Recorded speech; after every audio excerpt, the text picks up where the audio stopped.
একজন নারী যখন কথা বলে তখন ভেবে নেবেন যে সবটা ঠিক আছে। একটা নারী যখন ঝগড়া করে তখনও ভাববেন সব ঠিক আছে। কিন্তু যখন কোনো নারী চুপ হয়ে যাবে তখন ভেবে নেবেন যে একটা ঝামেলা হয়ে গেছে।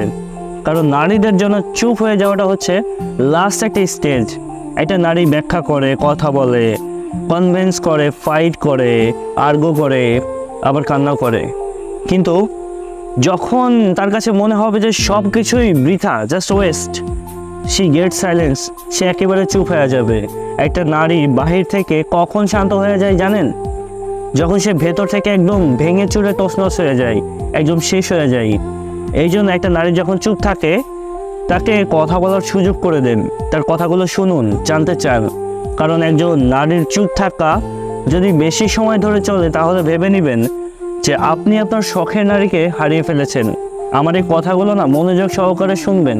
একটা নারীর নীরবতাকে কখনোই না হালকাভাবে নেবেন না। কারণ যেই নারী যত বেশি ভালোবাসতে পারে সেই নারী না তত বেশি ভালোবাসার মানুষটাকে ছাড়াও থাকতে পারে।